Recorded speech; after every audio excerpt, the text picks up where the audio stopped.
God bless him. God bless them indeed. I love them. I love them. Go to bed, please. That's all I want for you to do. It reminds me of Frank Jr.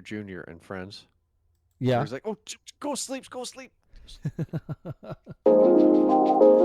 Thank you for downloading our recent episode.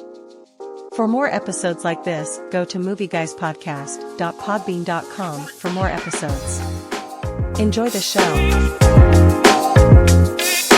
Hello, everybody, and welcome to another awesome episode of Movie Guys Podcast. And tonight we're talking about Predator Badlands. I have been nothing but Predator for a week preparing for this review. I'm just joined here with Eric. How the hell you doing? I mean, I guess I'm excited. Not as excited maybe as you.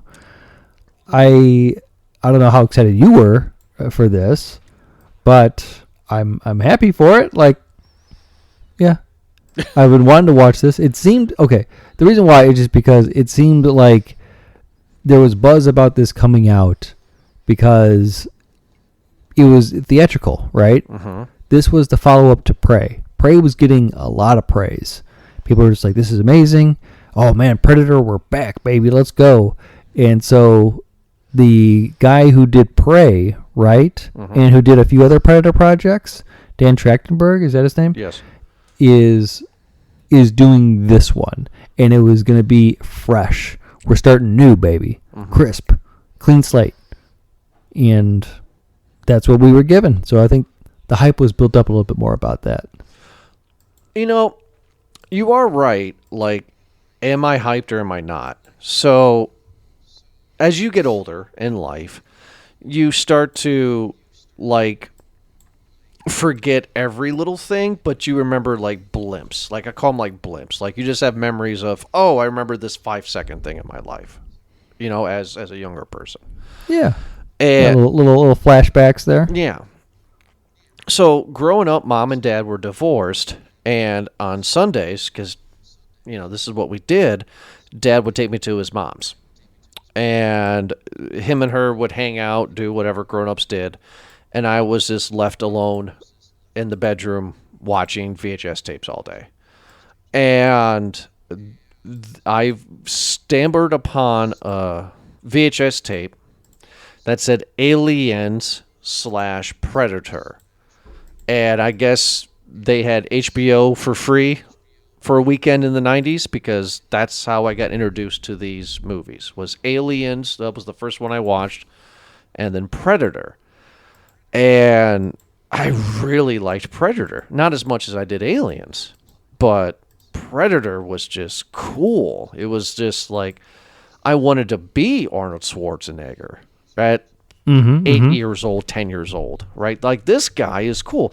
Not knowing really who Arnold Schwarzenegger was, I'm going to say 8 years old. I probably haven't seen Terminator 2 yet at that point.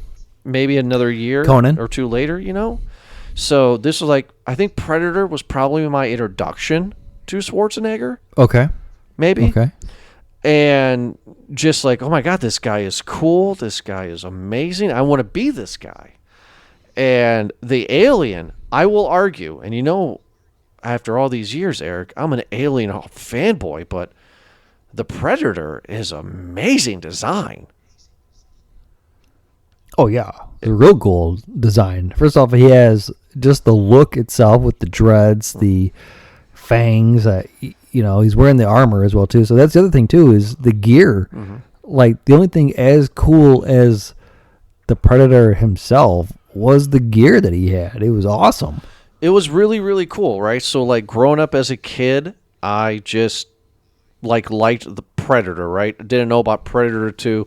I didn't get to Predator 2 until maybe early 2000s, like 2000, maybe 99, when it was on USA one time or something, right? Yeah. And I liked it then at the time, right?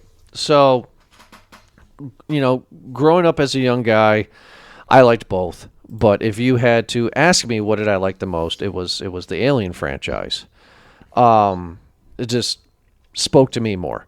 So that's kind of my answer to your statement, right? It's like I am excited when a new Predator movie comes in because I'm always hoping that they do something better, that they do something good. Because the franchise, unlike Alien, has been lackluster, has been in the pits ever since Schwarzenegger took the reins in the first movie. They've been all over the board in this franchise. And I'm kind of curious. It's kind of the downfall. You're right. So, like, to prepare for this movie, I didn't watch Prey because I know that this isn't technically a sequel to Prey. This is just another story. So I did watch the trilogy, right? I watched Predator, Predator 2, and Predators. I'm telling you, if you are feeling squirrely, and everybody that's listening, check out Predators again. It's not as bad as I remembered it. But still bad. Bad, but there is a lot of great ideas with it, though, right? Like, what I love about the third Predator movie is that as soon as the credits roll, Adrian Brody is free-falling. So, like, you're right in the action. And I think it's a great idea to have the baddest of the bads on an alien planet and being hunted by predators. I think it's a great idea. Great concept. Where it falls flat, it's not Tool for Grace. It's like the predators are at a civil war with themselves, and it's an uber predator versus a regular predator, and that just gets messy. Yeah. So, not as bad as I remembered. But going into this one, I was curious what we were going to get, and I knew that we were going to follow the predator's point of view. So I was interested. Were you interested at all? Like, were you skeptical? Like, predator's point of view? Maybe? What do you think? No, I had low expectations, and I kind of just had low everything going into this movie. I'm okay with the Predator franchises. I really am, but I feel like in each one, maybe with the exception of Prey, maybe. But no, I can't even say for that because after like halfway through Prey, I knew what I was getting, or knew what to expect rather. This, I kind of felt like I knew what I was getting. I wasn't prepared for how safe this movie is, I guess, if you want to call it that. After watching it, and listen, like it still has its fun value and stuff like that, but like this feels like if Disney got a hold of Predator, It did. and made a movie about it, and I was like, this is like, none of these movies feel like the first one. They have tried a whole lot of world building. I appreciate that they're combining this and the Alien franchise, and so all of them are under the whole Weyland-Yutani kind of umbrella. I like that. That's pretty cool. But like make a gutsy movie, man. Like make it, dude. Like I feel like this movie it's so safe. Make another hard R. That's what I'm missing. I want a hard R action Predator movie. I don't want the safe PG-13 one that we're getting here. I want something like the first Predator, man, where it was. But here's the thing: is that the surprise is revealed already, right? Uh-huh. The reason why that movie was so awesome is because, again, that Predator is cloaked in stealth, right? He's invisible in the jungle, and it's kind of like a man versus man kind of a thing, the most dangerous game kind of feel to it, right? Cat and mouse, and really just kind of just a hunt classic. Whereas these other ones just feel like a YouTube video, right? Where it's just like, hey, we got computers that can make a bunch of cool, fun graphics and stuff like that. Well, let's just do it. It's like, man, make a damn story. Jesus Christ. Make a story. I think you need to go back and watch Predator 2 again. How long has it been since you've seen that one? Oh, long time. So like, there's another thing too, and I have to completely admit to my biases, of course, is that when I first watched the first Predator, I think I was like, I don't know, 8 years old or something like that, maybe 7 or 8 or something like that, and I went to do a sleepover at my friend Matt's house. Matt has an older brother. His older brother is cool as shit. Pardon my language. But he was just one of those older brothers who were just like, oh man, this guy's really, really kind of cool type of thing. And like Matt and his brother were kind of like nerdy a little bit, right? Like, but doing what boys did in like the early 90s, right? Baseball cards and, MTV and stuff like that. His brother, because I didn't realize later that like they were divorced kids. So like his mom did best she could, but like they were basically just kind of feral, right? Mm-hmm. So they were in the basement. They were just kind of messing around. They got a lot of cool toys from maybe a potential stepdad. I don't know, but they could watch whatever the heck they wanted, and they did. They watched a lot of movies, and so I'd go over there, and when we were doing sleepovers, like, oh, you want to watch like RoboCop? You want to watch like Predator? Stuff that 8-year-olds should not be watching. Like, yeah, I do. My parents would hate that I'm watching this. Of course I want to watch it. I remember watching Predator just like you and being like, this is the greatest thing I've ever seen in my life. Right. I mean, like, everybody has that friend, right? I had that friend with South Park. You're not allowed to watch South Park, Mom said. Because, Yeah. And then blah, blah. Yeah, of course. 100%. But going into this one, knowing that we're following the Predator, that's new. We've never had that before. And for you to say that you want something gory and bloody, and just watching the original trilogy, I mean, Predator 2 needs to get some love. Check it out one time if you're feeling squirrely. I mean, it is a dirty movie. It's a bad movie, but it's the most violent movie, and it's also the movie where Predator gets all of his weapons that because I thought he had the spear in the first movie. He didn't. I thought he had the flying disc in the first movie. He didn't. That all came in the sequel. And of course the sequel had the big classic ending, right? With Danny Glover defeating the Predator, and we see the alien skull, and we get the gun too in that movie. So Sure. Check it out one time. So maybe it's not the gore that I'm trying to push for. I am pushing a bit more for the story. It seemed like the first Predator was like this action movie, but it was also like a monster movie. Classic kind of monster movie, right? Sure. Where you didn't know what you really were fighting. And it started off as a different story, right? You had a group of SEAL Team Green Beret Rangers on a Navy SEAL, whatever. They're mercenaries. Yeah. Mark's going in there, on their mission, and while they're on their mission to save some hostages, they encounter this, and I think that's a great element, especially when you have like someone like your tracker, like the Native American, was his name, Billy? Yeah. Right. And he's just like staring off into this jungle, and he's just feels it. He's like, no, something's out there, kind of a thing. I'm just like, all right, whatever, Billy, let's march out. We gotta go get to the chopper, right? Just that element, and then slowly they start getting picked off like one by one.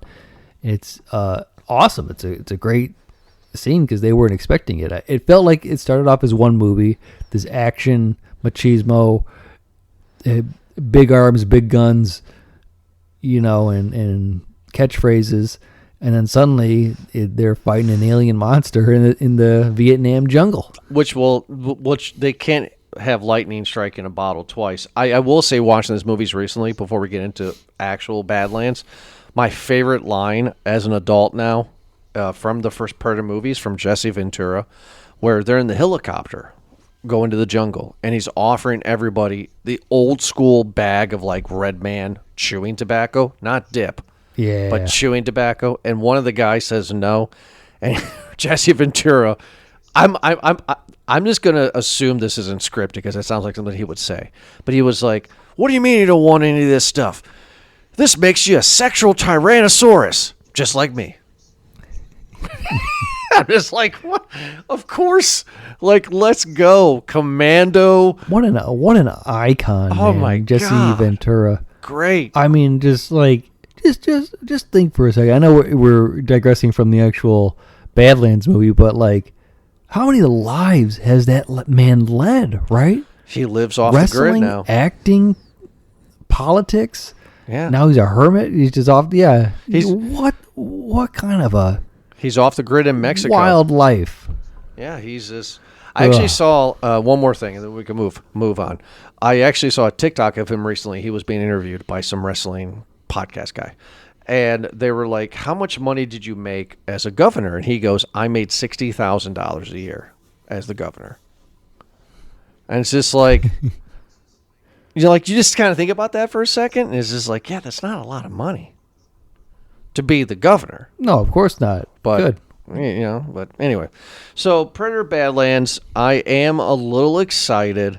I'm not like uber excited, right? Because Prey was good, but I wanted Prey 2. I didn't want another story, right? Like I wanted to see the follow-up to Prey, but I guess this is it. And I told you off air, and for the super nerds out there, since Weyland-Yutani is introduced in this, Alien versus Predator movies are not considered canon. But this movie is considered canon. So when they introduce Weyland-Yutani, they talk about it. This is the first time ever in a Predator movie where they are admitting that Alien and Predator universes are combined. Alien Resurrection happens 200 years after Alien 3, when they clone Ripley. This movie is another 100 years after Alien Resurrection. So this is the farthest in the future that we go in this world. So without trying to ramble more, the world that we see in this movie is the same world that the Marines had on LV-426 against the aliens. It's the same world, just 300 years later. So that's something to think about. So we get Dak. Dak is this young runt predator who has a father and a brother, and his brother and him just do training missions, right? Trying to get Dak to, be a big predator. To eventually, the dad wants Dak to be killed because their clan, the Yautja clan, deems that he is not worthy. He is weak, so the brother needs to kill him. The brother refuses to kill him. Dad kills the brother, and Dak picks the hunt with all this mix. In this clan, in this world, in the Predator world, you have to earn your stripes. You have to earn your manhood, if you will. So you can pick a slew of planets, and you have to pick in those planets the hunt that you're willing to take to get your manhood for the clan. I mean, that's the gist of that, right? Yep. So my question to you is, watching and knowing the other Predator films, there's no right or wrong answer, just your thought if you want to think this deep. Predator 1 and 2, like, would you think that those would be like a deck? Those would be your young predators that pick Earth to find the hunt, or or not, like to find the hunt to get the respect of the clan? Because that's what this movie's telling me. See, this is where the world building of the Yautja and the Predators, however you want to call them, kind of get a little murky. Obviously, they need to expand on it. They want some backstory. They want, some more substance in the culture of what they are. It feels like in the first movie, Predator, we really didn't get any of those answers, and so they obviously have to fill in the pieces a bit more as the franchise continues, right? We got it as that Yautja are just hunters, born and bred hunters, and this is kind of what they do. And of course, they're always after the ultimate prize, the biggest trophy, right? To kill what can't be killed, and use that as their bragging rights. That's just kind of what their culture is. I feel that somewhere in the beginning, they got lost along the way. And it was more not like the big thing that you killed. It was more like how many different things you can conquer. Oh. So the first movie, it was just like, no, he's just planet hopping. Oh, you got some things here. All right, he's going to go on this planet. He's going to see, okay, let me just kill some things on this planet. Because he does kill some non-human things in the first movie. And he's just kind of, they're little animals, right? Doesn't he kill like... That's prey. In Predator 1, he just kills humans. Prey, then. Well, either way, that they're just trying to collect. They're just trying to kill and collect. And you're right, it's prey. And just say, all right, well, here's add it to my wall, right? That's what they're going. Whereas in this movie, it might just be that they still do that, but you're going after the big guns, the big game kind of a thing. And it just seems kind of like that's it. That's all you guys are doing. Like but you guys. But I don't hate that, Eric. Like I think that's not a bad idea because if you watch Predator 1 and 2, I think that's what's happening. Because Predator dies at the end of the first movie, so we get a new Predator in Predator 2. I feel like those first movies compared to this one is the same thing. I think those Predators are DAC, right? Where like Earth is even in there. Like if you freeze framed it, right? Like Earth's in there to like where are you going to go for your first hunt to get your trophy? To show that you're worthy. Okay. Right? So I think like the Predator from the first one, the Predator from the second one, picked Earth, different Predators to get the big trophy. I feel like this Predator was just like, okay, I gotta go after something that's really big because I'm the runt, and he has to go after I don't know this monster that regenerates, to where his Kalisk. What's it called? The Kalisk. Kalisk. Where his dad, who even killed his brother, will not go to this planet. This Predator goes to, allegedly, the worst planet that you can go on to kill this thing, to get its worth. I'm along for the ride. It's fine. It's kind of staying true to Prey. It kind of has like that Native American feel, right? Because he looks kind of Native American, kind of Viking-ish, with his dreads the way they are. He doesn't have the Predator mask on or hardly any armor. All right, he's just he's just a dude essentially. Crash lands on the planet. He has all the Predator weapons that we love, and it all gets taken away by, I'm just going to call them snake trees. I don't know what they are, but they're like trees that are alive that, I don't know, kind of remind me of the worms in the King Kong remake, like just sucks you up. I don't know. Really, Yeah. it's just kind of everything on the planet. It's the death planet, Genna. Everything goes out to kill you. It's a rough planet, man. I get it, but I'm okay with that. I feel like again, I'm okay with that too. The planet was cool. I like the planet. I feel like a lot of it didn't really. I don't know. It felt like it was just kind of like, yeah, of course it's the death planet where everything kills each other. Yeah, why not? Well, okay. And kind of a thing.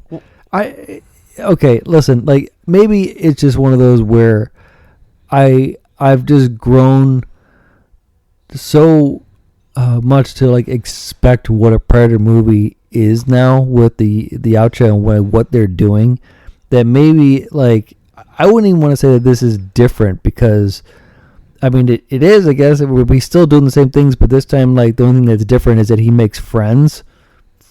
The hell was that? And it like that's what it is. Like, you're telling me that the culture is still going to do the same thing? Like, I have so many questions about that, Jordan. Okay, so they've been doing this for hundreds of thousands of years, right? Mm-hmm. So what does it mean that, like, if our generation, of Yautja goes out and like, oh, I'm going to go, kill a wolf again. Oh, look, hey, Njohrr brought home another wolf head. All right, add it to the pile, I guess. It's like, at what point do you like? Is there, the threshold keeps on getting more and more where you're just like, no, that animal was dangerous, but like, well, we've killed hundreds of them, so we really don't care anymore. Okay, well, it's got to be a point where like all of them are going to the death planet because they obviously want to prove themselves, and you can't prove yourself by going to kill something that's already been killed 100 times in your clan, right? Like, well, they always pick out the top. Kill the thing that yeah. But okay, so I can't think of anything else but this. So please forgive me. Slavery came to my mind when you were talking, right? So I feel that Dak is the new blood, the new generation, right? So it would be like for years the Yautja is like, hey, we have these people that have different skin colors than us, and they're gonna pick our cotton, right? This is how it's gonna be, all right? And that's just how it is. But all of a sudden, hold on, go with me. I'm gonna let you finish, dude. I want to see where this is going. But all of a sudden, you have this one lone ranger that comes out that's a little bit runty, a little bit awkward, and it's just like, hey. Those people are people. Django. Those people are people. They have feelings, and maybe we shouldn't do these things, right? What I'm getting at is that I think that Dax does the things that he does because it's the new generation of predators and how they're supposed to act. For generations, the Yautja have been acting this way. This is the way it is. This is the way, no matter what. You cannot change. This is the way they are.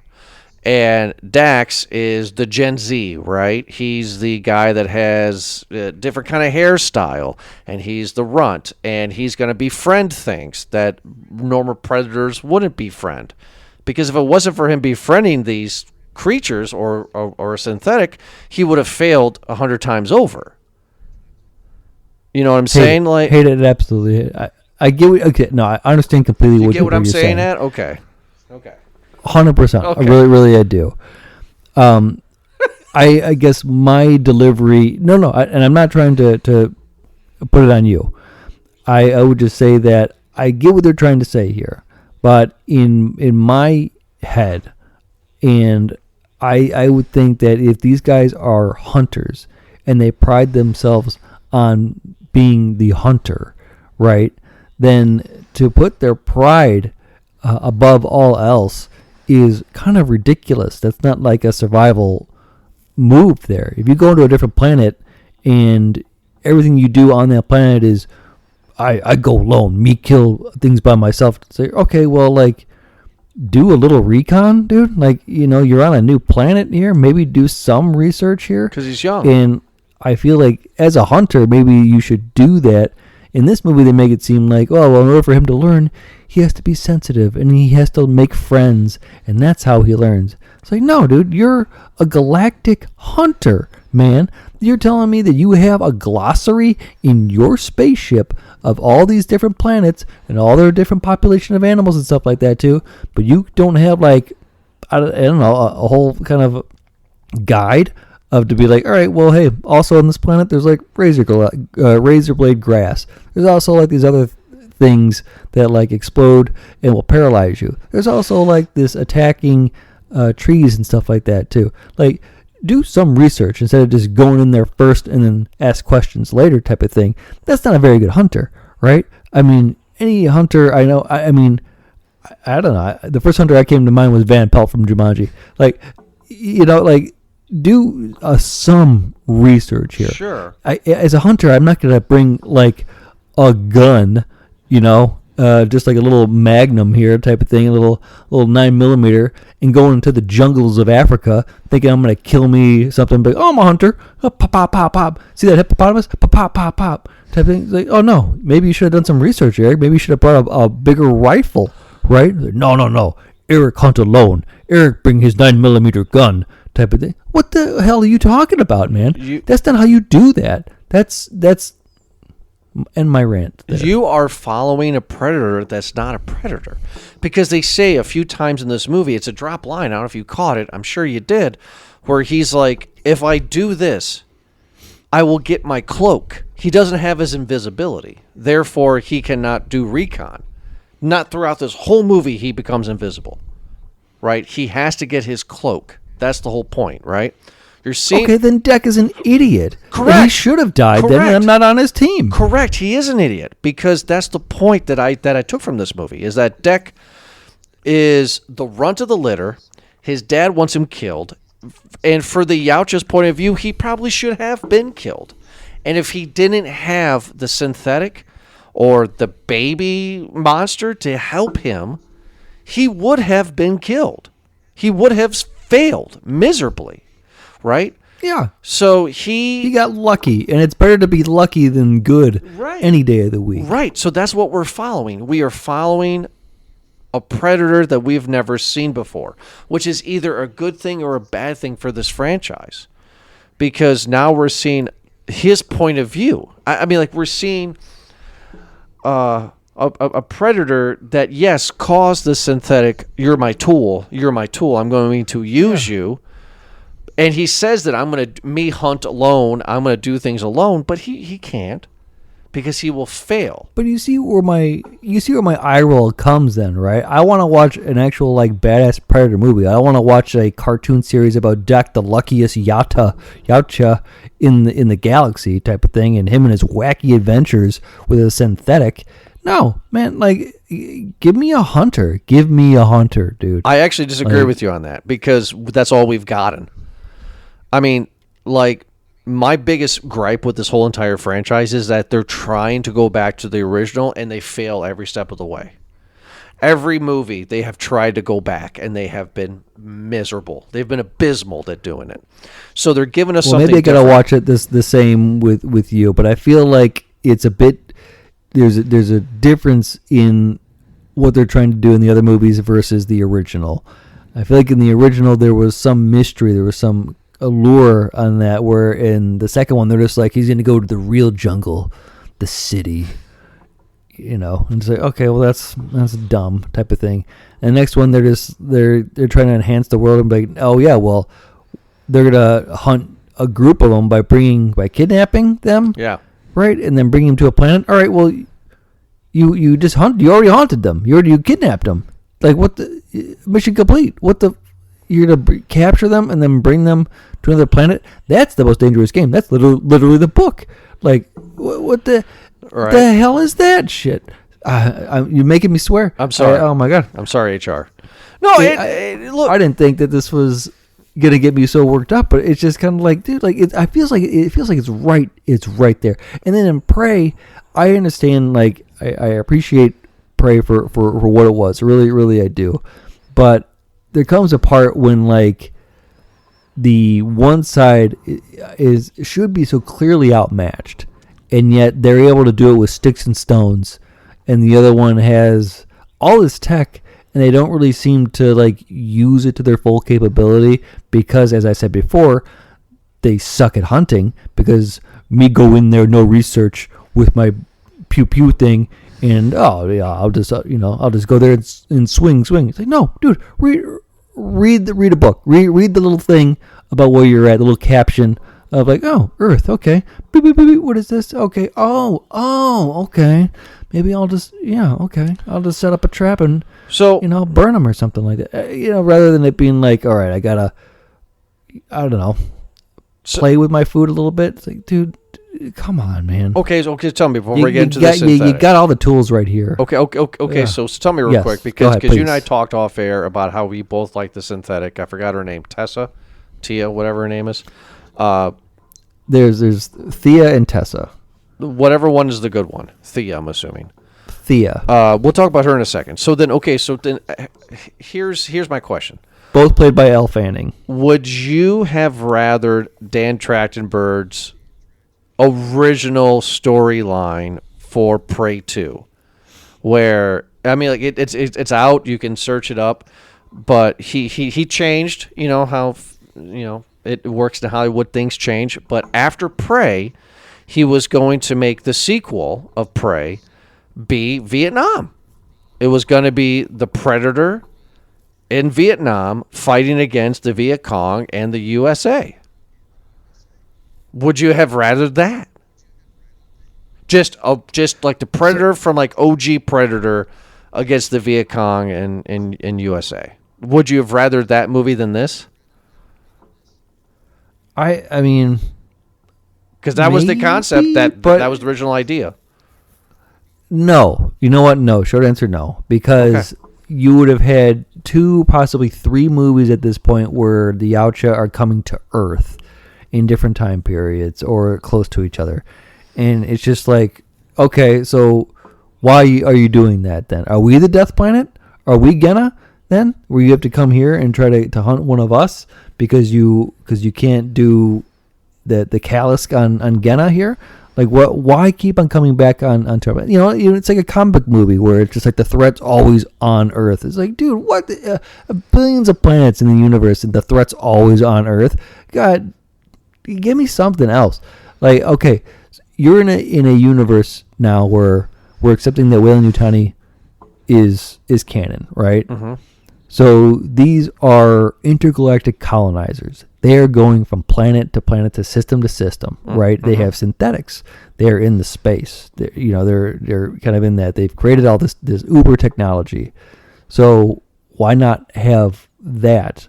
Why not do something like that? We've already seen like a Weyland-Yutani like mining planet. That's pretty cool. Why wouldn't you have a Predator go into one of the mining planets then? Because I don't know, there's a resource on there that Weyland-Yutani is trying to mine for, and the Predators are just like, oh yeah, hey, we actually want that resource as well too. Or there's something that maybe they uncovered something in the mining planet that's a new threat, and the Predators are just like, oh hey, we haven't actually seen this monster before. That's something new. That's new Yautja. Yeah, am I saying it right? Yautja? Yautja. Hey, new Yautja. There's a new thing that was just discovered. It came up on our scanners here.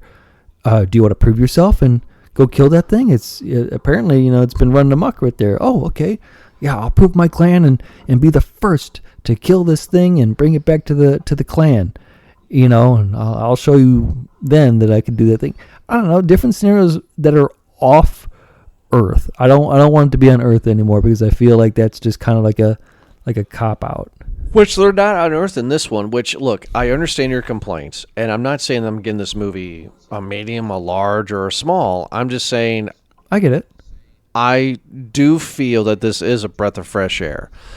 I mean, twice now, Dan Trachtenberg has gave us a different perspective on the Predator. The first movie with Prey, he was giving us Native American, which I think is a great idea. Right, that makes sense. That I'm cool with that. Let's ride with that. I like that. And then we get introduced to faux predator, right? Like a predator that's not predator. That will never be a predator. I mean, even after this movie, I don't think he's a predator. So I really like the idea of that because so many of the sequels have tried to go back to the Schwarzenegger one and have failed. So at least at this one, they're trying something different. And something different meaning a comedic relief because we get the synthetic who's cut at the waist. What's her name? Tessa? Thia. I like her. Who's this actress? Elle Fanning. Dakota Fanning's sister. She's great. She's this movie. She absolutely is. She is absolutely amazing. She is fun. Predator, I mean, we've gone over the place in this review, but the Predator, towards the beginning of the movie, is in this field, and she's just, like, cut in half, and she's just like, hey, my old crew got destroyed by the beast you're trying to kill. Hey, those things get really, really big, those plants, and they shoot out poison darts, so watch out, because the thing that's flying above you is going to eat you. I thought this was all great.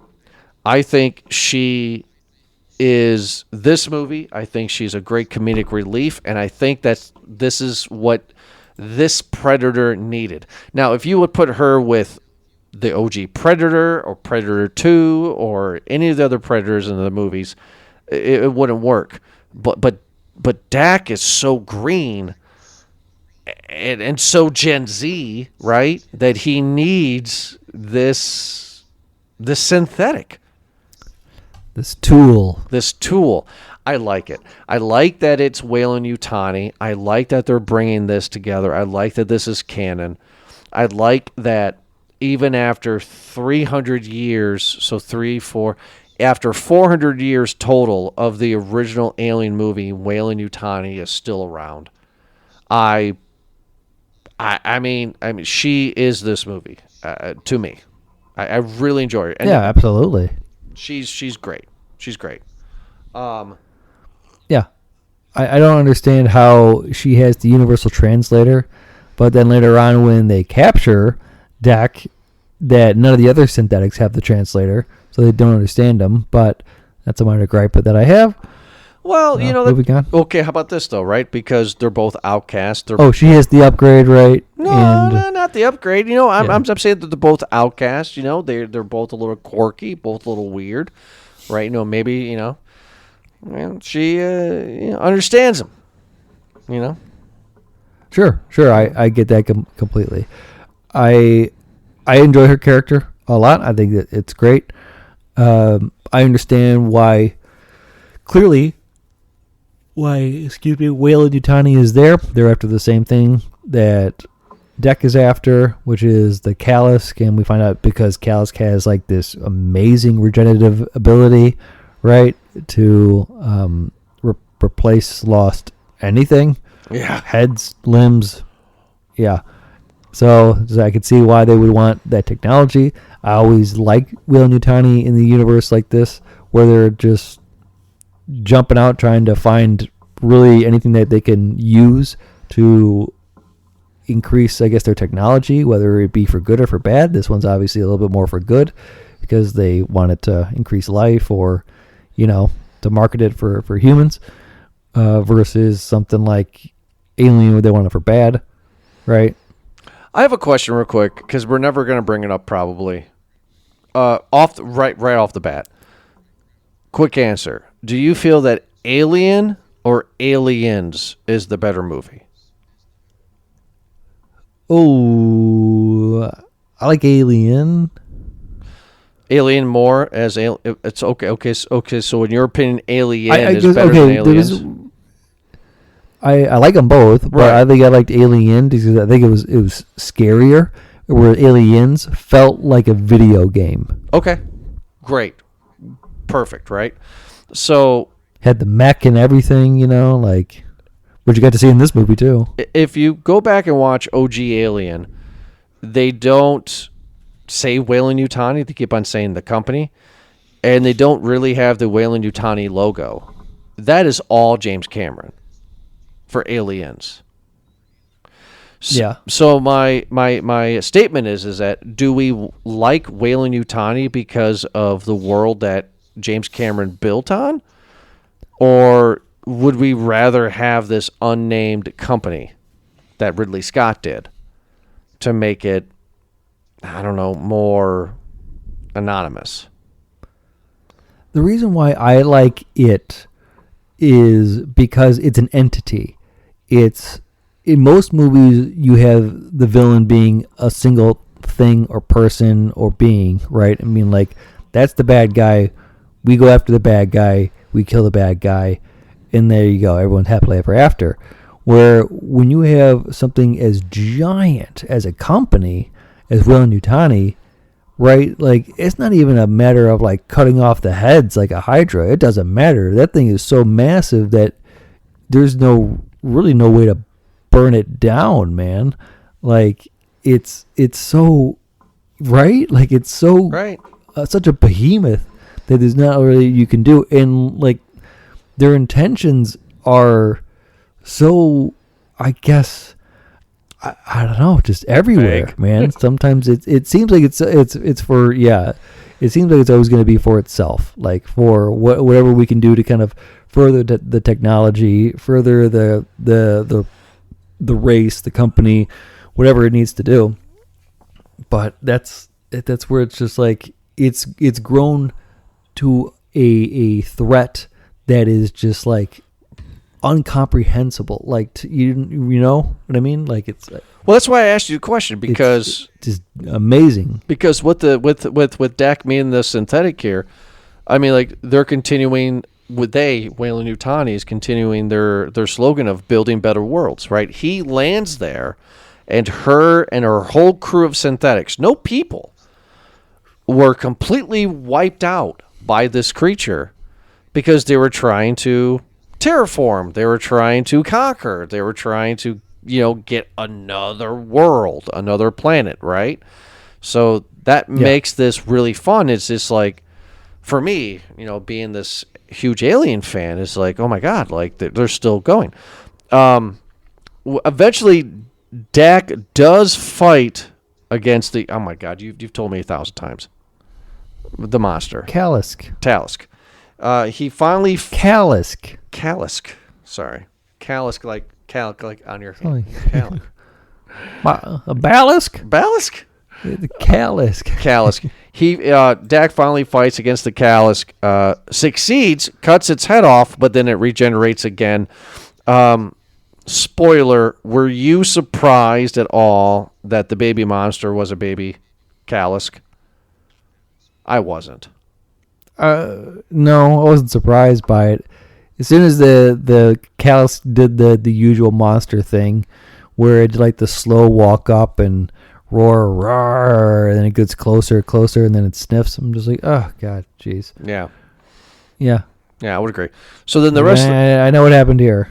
So the rest of the movie is the synthetic gets captured. Her sister, as she calls her, another one that just looks just like her.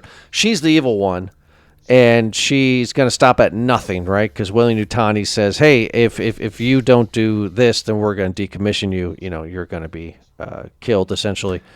So so where a lot of shenanigans ensue, to where, like, funny stuff, right? To where synthetics legs are opposite of her body, right? That's like a continuous joke, right? The legs are walking by itself. Right?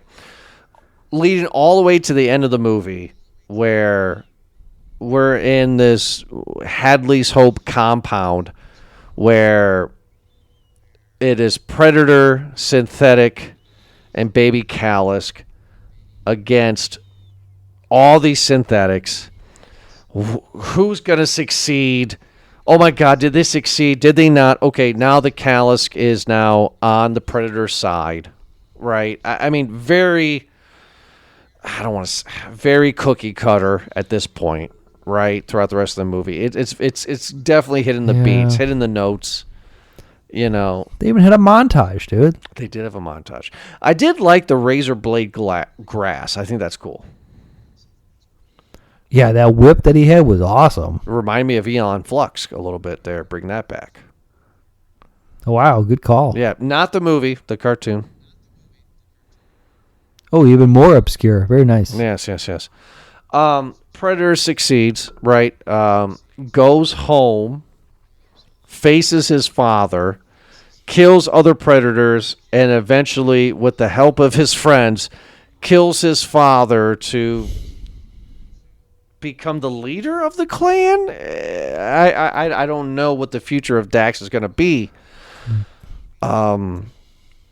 Which, before we get our popcorn ratings, I have been defending this movie against you, but I don't know if I want another Dax story. Like, it's done, right? I don't care about him or what happens anymore.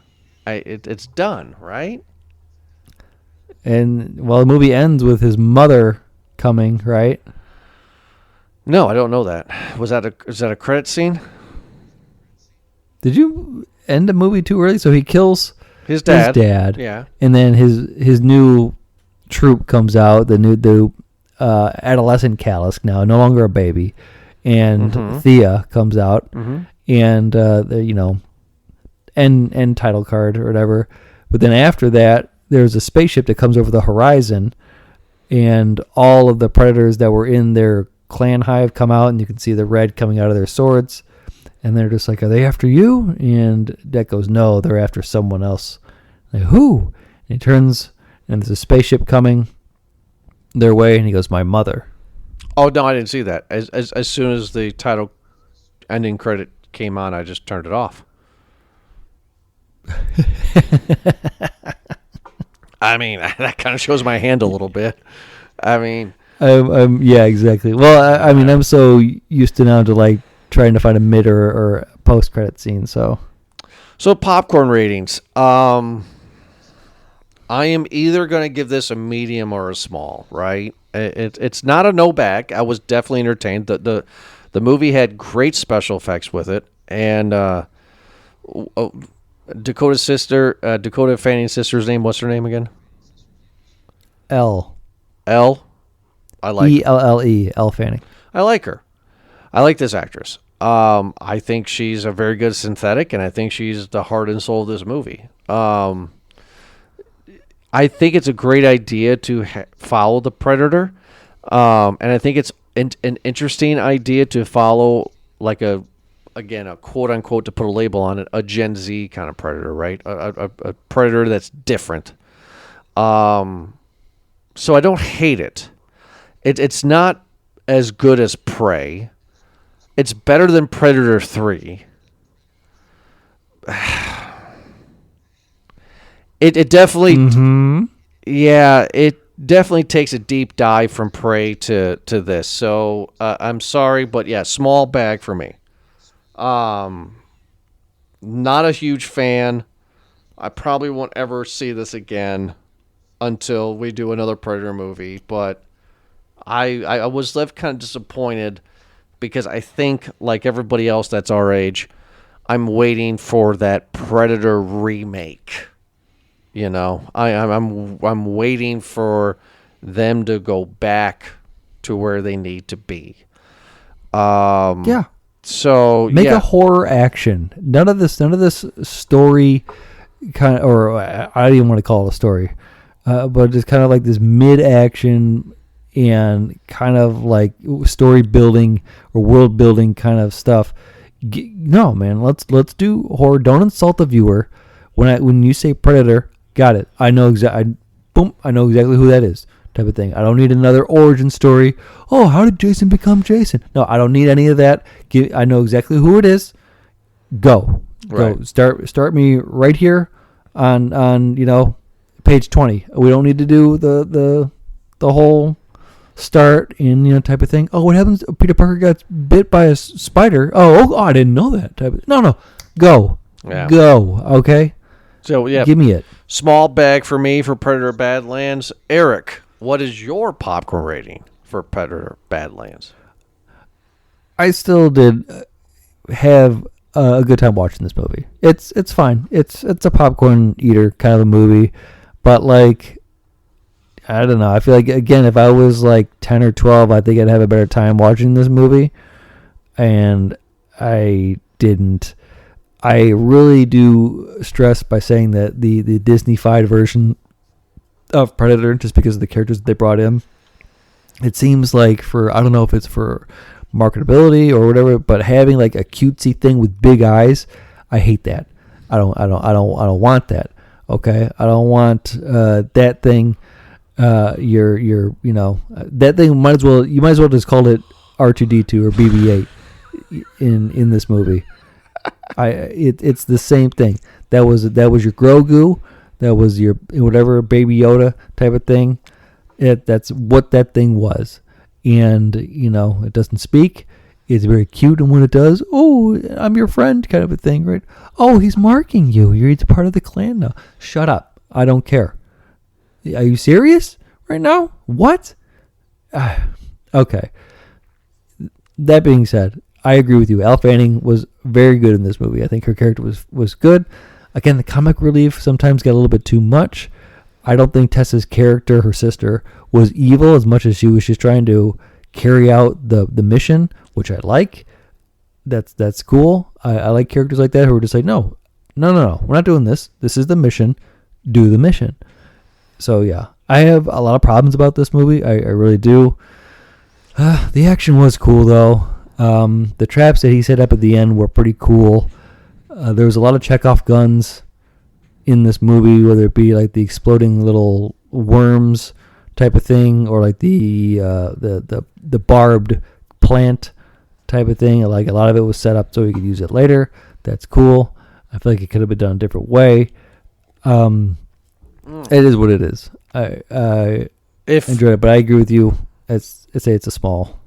so, if you're giving this a small, then do you think so? Movie Guys rules is if we both give a movie a small, then it should be nominated for most disappointing or worst film of the year.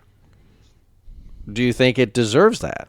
Because we both gave it a small. You know what? You might have just said two different categories right there. I feel like most disappointing being a movie that fell under expectations and just like, ugh, I wanted this to be something else. Versus worst movie of the year, where it's just like, no, that movie just sucked. That movie was just bad. This would be classified as bad. This would classify as most disappointing, though, right? Because like we're very disappointed in what we got, right? Yeah, but at the same part, I still enjoyed the movie's separate parts. It's just like, but like you, when the movie ended, you're just like, okay, I'm done. Click, boom, I'm out, kind of a thing. I could see myself if I was in the movie theater running out, be like, yeah, I'm good. I got to go home. Hey, do you want to stick around? No, I don't. I think I'm just gonna go and take a shower. Well, maybe this movie will not be nominated for both of those categories, but that is a rule of Movie Guys podcast that if, we both give it a small, it should be looked at least for most disappointing or worst movie of the year. This movie's not worst movie of the year, maybe. And I will go with you and say that this movie and in Prey, I really mean this. I do appreciate creatively what they're doing with this, right? Whether it be trying to appeal to a different demographic or just really trying to build the world more and more. I really do like the Weyland-Yutani thing more and more. I think that's just a great kind of tie-in. I really do appreciate that effort. It's not going to always hit, so if it comes out with another one, which I'm sure they will, I'll probably watch it. Yeah, I mean Disney's controlling it, right? You've made those hints and those jokes throughout the episode. Disney owns it, so they're definitely going to make another one. This movie did not perform poorly, right? So they're definitely going to make another one. Trachtenberg said that he always planned this to be a trilogy, so we'll see what he does. But with that being said, Eric, thanks so much for joining me on this most recent episode of Movie Guys Podcast. Everybody can check us out on movieguyspodcast.podme.com, or of course, wherever you get your podcast from, we're on that platform. And we'll be back next Thursday for another awesome episode. Have a good night.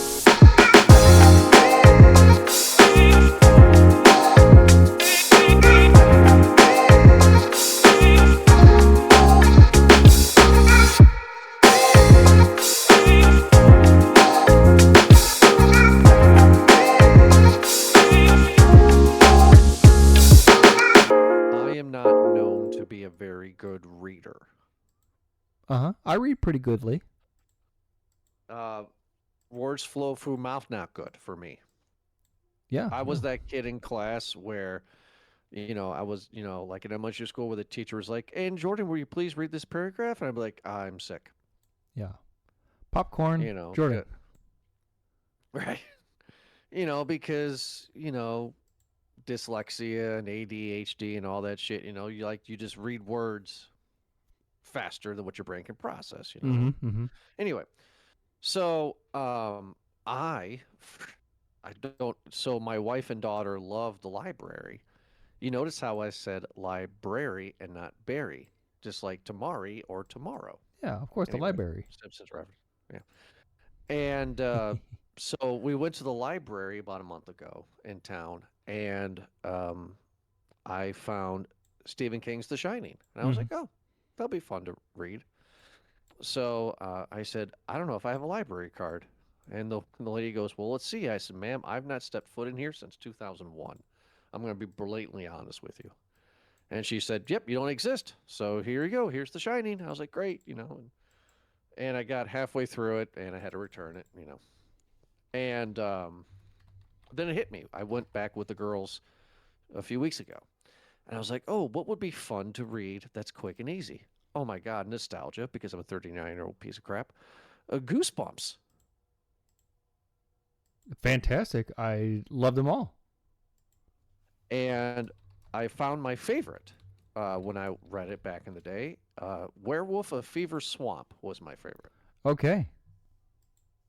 And I said I said to Gina, my wife, I was like, hey, I have an idea. So I can read this in a timely fashion. How about every Tuesday, Wednesday, and Thursday, I read 2 or 3 chapters out loud to you girls after dinner. Just, help me with my reading and just get things, get it out. And both of them loved it. They thought it was a great idea. So we're halfway through the book, right? And I would sit in the chair and I would just read, you know, out loud while the girls listened. And it made me think last night, just like Pokemon, with like the 150 or 151 original, what were the OG Goosebump books, right? Yeah. And then I was like, well, where do they rank? So I have a list of all 62 Goosebump books. Is it 62? 62 is the OGs.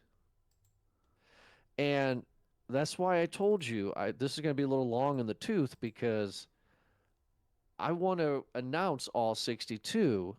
And I'm just curious if you've read it, if you haven't, if you have heard of it, so on and so forth. So do you mind humoring me for this? Will take 10 minutes to go through this list. Let's go, of course. Okay. So I'm going to share my screen with you, okay? So audience, because this is going to be a end stinger, can't see, but this is the list that I got. Okay, you ready, buddy? Yes, I am. Let's go. Okay, here we go. So this is a list that I found of the 62 books. Here we go.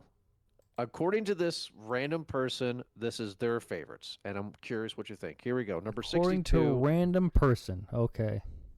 I love random person. You can't scare me. Okay. Now, I also want you to tell me, because I want to tell it too, do you know the cover? So when I announce the book, A, do you know the cover? B, do you read it? And C, do you agree with it being, where it is? So out of 62, this is the worst of the worst. You can't see me. Does this look familiar to you? The cover, of course, does. I don't recall if I read it. I don't remember it if I did. Pretty sure I have not. Fair enough. This won't go that long, everybody, or Eric.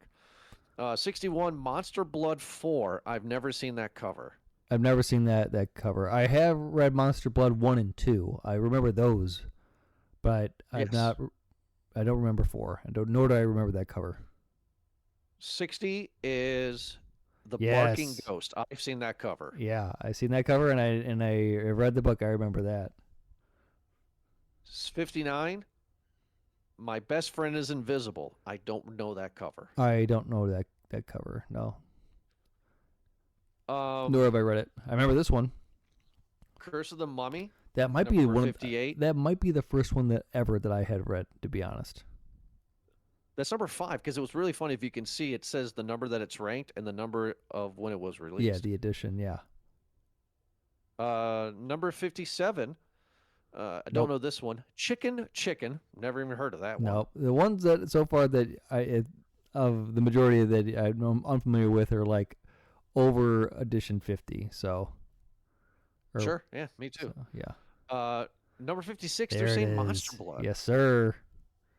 They're saying it's not that good. I actually took the time and I read every little paragraph the guy said. We're not going to do it for the show. But yeah, number 56 is Monster Blood. 55, it's Monster Blood 3. I know that cover very well. I remember the cover. I don't think I read that one. I'm pretty sure. 54? Okay. Yeah, Monster Blood 2, Monster Blood 2. I remember that cover. Yeah, I remember that cover. 53? Oh, Go of course, Eat Go Eat Worms. This was one of the ones that they adapted into the TV show. So I never seen this cover. I don't know this one, but this was a TV show one, huh? Okay. Well, I mean, not talking about the short-lived series that was on like WB Kids or whatever, but the new one that they did for Disney Plus there was a one with Justin Long, the new Goosebumps series, and I'm not talking about the movie either with Jack Black. They did a Goosebumps mini series season. I think they have season 2 seasons, maybe 3 now, but basically they just took like I think 5, maybe 6 books, and over the course of the run or the season, they wouldn't do them like one episode per book. They would just kind of make the whole world where like, like these books were like highlighted. So, there's the worm monster was a threat in the series. So, and that's from this book. David Schwimmer was in the first season, was he not? Is that the show you're thinking of? Was he? I think it was David Schwimmer. Go look it up real quick before I continue, because I believe that's him. I know that there's actually more names than I thought there would be in the series. David Schwimmer. Disney Plus. Here we go. Yes, you're right. Okay. Let's continue. Number 52. It came from beneath the sink. I remember the cover. I know the cover. Don't remember the story. 51. Deep Trouble 2. Never seen this cover in my life. No, it looks pretty cool. Number 50. This will go quick again. Piano Lessons Can Be Murder. No, that's number 13 in the edition. I think I would have remembered that, but no, I don't remember that at all. I don't remember that. 49. Yes. I know this one. The Abominable Snowman of Pasadena. Fantastic. Yeah, it's up there. At 49, that should be up a little bit, I think, but sure. I remember the book very much, and I remember the cover. 48, mine, The Werewolf of Fever Swamp. That's my favorite. There you go. Number 14 edition. Number 47, I know the cover. I never read it. The Legend of the Lost Legend. No, I can't say I remember that. Okay. Man, when the hell did I get out of the game? 46, Night of the Living Dummy 3. That's a classic cover. Oh, geez. I did 1 and 2, and this character, what's his name? Scroll down. Can you scroll down? His name. Well, scroll down to the synopsis. Yeah. Dummy Trina, Slappy. David's father, Slappy. He's like their flagship kind of mascot, right? I thought the monster. No, I thought the haunted mask was or monster blood, but you could be right, dude. Yeah, he was the big bad. The he was the big bad in the series. So, and I think he's got a pretty big series. I know he had a big play in the movie. But yeah, oh well. Oh, Say Cheese and Die. 45 is Say Cheese and Die. Ryan Gosling start. Yeah, I do remember this one. Classic. 44 is Say Cheese and Die again. Now, here's the funny thing. I know the title, but I don't know the cover. I don't know. I only know the first one. I don't remember this one. Number 43, Egg Monsters from Mars. I do remember that cover. I don't remember that. I can pretty much tell what the story is just by the cover. That may have been my exit right there.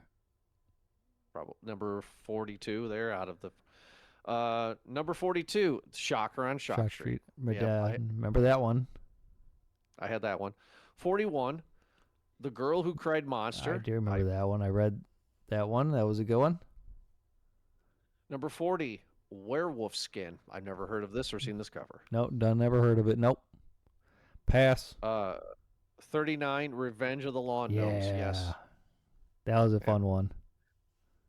38, Return of the Mummy. I remember that one. I never read it, but the cover. Yep, I remember this. Yeah, this is great. This is bringing it back, man. Keep on going. I don't even care how much time this takes. I'm looking at all of them. Before I continue, like, is Goosebumps in that world where the covers are more iconic than the actual stories? I would have believed so. Like you would. It was like Pokemon cards before Pokemon cards, right? Like you had to get those covers. Sure, That was sure. the thing. I think it was more because I had said this too. Like the colors were something, and obviously the cover art is going to help out as well too. But in the same part of like children's series, the colors and the picture on the front always helped. So whether you look at this series or the series before they came for, like Babysitter's Club or like Boxcar Children, or even like the Hardy Boys, right? Or like a Nancy Drew kind of series where all the books had these iconic covers and were different colors, and they were a big series, right? So especially even like the Choose Your Own Adventure books, I think they were iconic as well too. You could probably see a cover of that without the title and be like, oh yeah, I know that's a Choose Your Own Adventure book. I agree. Number 37, A Day at Horrorland. Yeah. I know the cover. It's a good one, classic. Keep on going. We're getting close to. Yeah. Nope. 38, 36, the Blob that ate everyone. I'm assuming this is the children's version of the Blob. I'm assuming. Might I've be. never seen this. I don't know. 35 is How to Kill a Monster. Yes. I don't know this one. This is one of my favorites. I do like this one. So like certain aspects from like this one and like Snowman of Pasadena, where as bad as maybe that book may have been, there was an element or two that I thought were just creepy and like made your hair stand on your on the end of your skin there.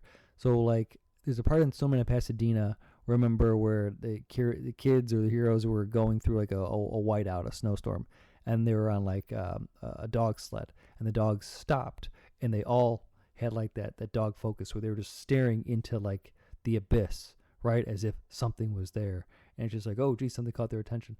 Very well written, and for a kid, and it like, ooh, gives you the heebie-jeebies. This one too, because it was about kids going into like their grandparents' house or something like that, and there's a monster hiding in the house kind of thing, and there's a part when they're running through the house and they can hear the footsteps above them and then going down the stairs. I was like, oh, what a great element, and that always stuck with me. 34 is Calling All Creeps. I don't know this one. No, it's a cool looking cover though. Yeah, I do like the cover. Like were they dinosaurs? Well, that's right. Anyway, 33 is The Beast from the East. Yes. I do know this cover. Fantastic book. I like that. Number 32 is Ghost Camp. I know this cover. I don't think I know that one.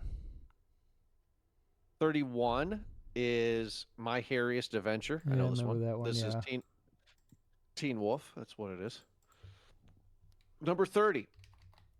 Be careful what you wish for. I have no idea what this is. This is number 12, evidently. Yeah, I remember the cover. I don't think I've read that one. Number 29, classic cover, The Haunted Mask 2. Yep, I remember that one too. I got that one for a birthday or Christmas one year. Number 28, Bad Hair Day. I had this cover too. I know this one. I remember the cover. I did not read it. I think I was getting out of it at this time. So, like, my issue to kind of show my hand is that, again, I treated Goosebumps like Pokemon cards before Pokemon cards. Like, I barely, if ever, read them. I just wanted to collect them all because the cover art was just so cool. Absolutely. But I think I read a good portion of them, but there came a part where eventually, maybe, in the late 30s of the edition, as I'm looking at these, because I didn't read this edition 41 or 42, the Eggs from Mars or whatever it was, that I think I was just like moving on to, I don't know, better things. Girls. Number 27. I was going to say this better books. One. Oh yeah, I remember that one. Cuckoo Clock of Doom. Yeah. Cuckoo Clock of Doom's a big one. Number 26, How I Got My Shrunken Head. I remember Never this read one. it, but I know the cover. I remember this one for sure. Yeah. Number 25, Ghost Beach. No idea. Didn't read it. I know the cover. Number 24, there you go, Deep Trouble. Yep, I know that one. That's obviously the play on Jaws is pretty scary. Mm-hmm. Number 23, Attack of the Mutant. I do know this one. I do know this one too. This one was very popular with all the classmates in 4th grade when it came out for me. I thought it was kind of silly, so. Number 22, don't know this one. Vampire Breath. I don't know this. I don't think I know that one. Number 21, classic. Number 2, actually, is Stay Out of the Basement, edition number 2. Yep. I know. I didn't read it, but I know the cover. Number 20, top 20, here we go. Why I'm Afraid of Bees. Yes, sir. No idea. Oh, you're doing this. I don't know. I do know this one. I'm beginning to notice a pattern that basically from 1 to like 30 are very much in like the wheelhouse for me, in the nostalgic run for me.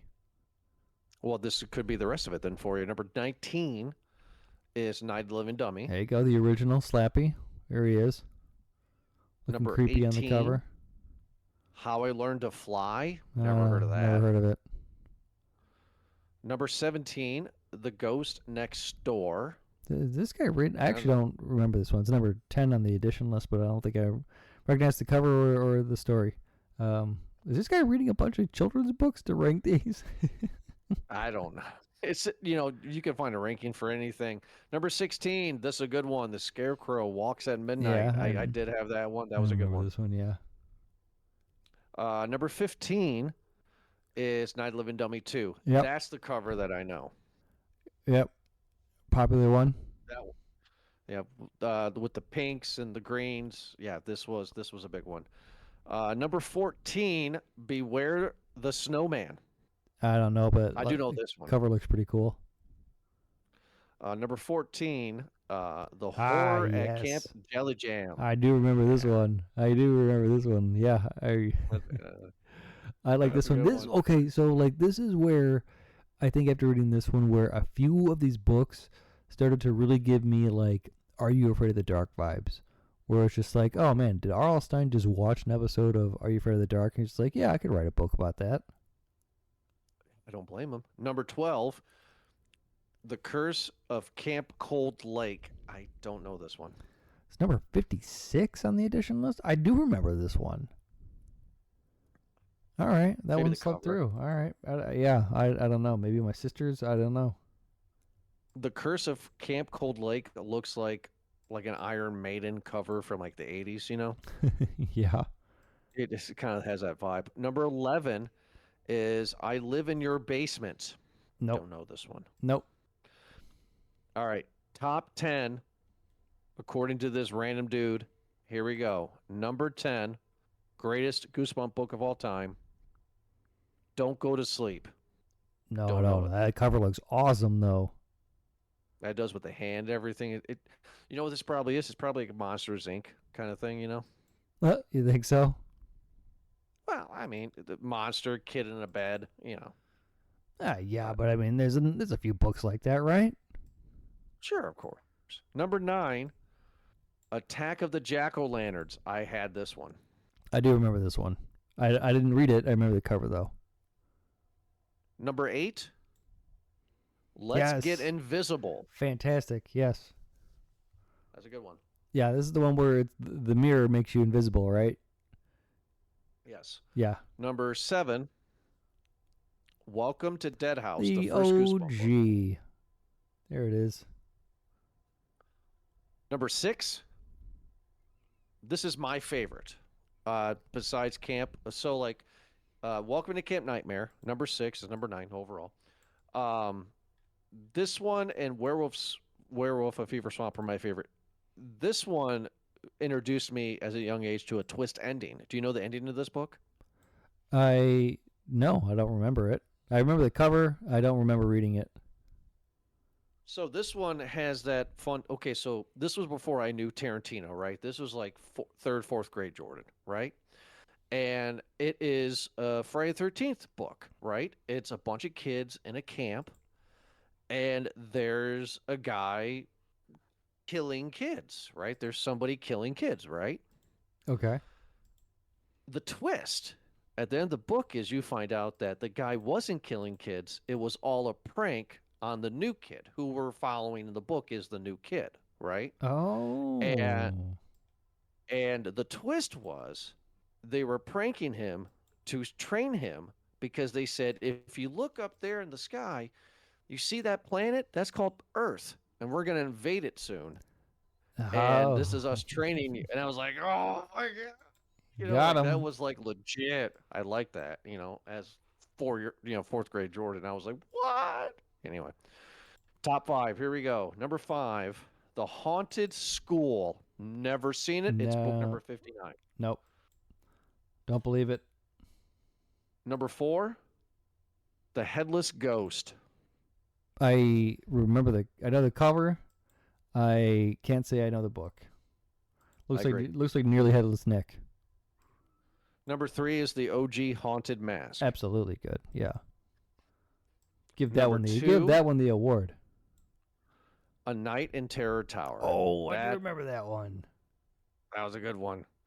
Number one, according to this, and I told Gina last night this, and she was like, "Really?" Number one, according to this guy, greatest goosebump book of all time is Phantom of the Auditorium. Nah, get out of here. Done. Get out of here. According to this random guy. Thanks, random guy. Thanks, random fun. gay. See, that didn't take that long, did it? I don't know. Let's see. 3 hours. 3 hours. Okay, I'm gonna get my recording stuff ready to go. I'll go pee and then ready to record Badlands. Yes, sir.